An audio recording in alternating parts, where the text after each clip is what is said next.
សេចក្តីជូនដំណឹង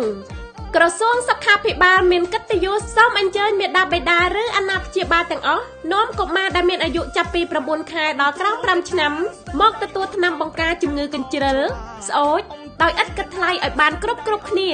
ចាប់ពីខែវិច្ឆិការហូតដល់ខែធ្នូឆ្នាំ2024នៅតាមទីតាំងដែលមានចងបដាជាសម្គាល់នៅក្នុងភូមិរបស់លោកអ្នកឬនៅមណ្ឌលសុខភាពកំបីខានទោះបីកុមារធ្លាប់ឬមិនធ្លាប់បានទទួលថ្នាំបង្ការនេះពីមុនមកក៏ដោយយុទ្ធនាការផ្តល់បន្ថែមថ្នាំបង្ការជំងឺកញ្ជ្រឹលស្អូចរៀបចំឡើងនៅទូទាំងប្រទេសគ្រប់ទីកន្លែងទាំងអស់ទាំងនៅទីប្រជុំជននិងជនបទរាប់ទាំងភូមិដាច់ស្រយាលផងដែរ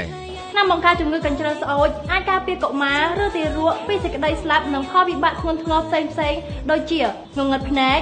ថ្លង់ជំងឺរលាកខួរក្បាលជំងឺរលាកសួតជំងឺបេះដូងពីកំណើតព្រមទាំងអន់ថយប្រាជ្ញាស្មារតីលក្ខសម្រាប់ព័ត៌មានបន្ថែមសូមសាកសួរប្រធានភូមិ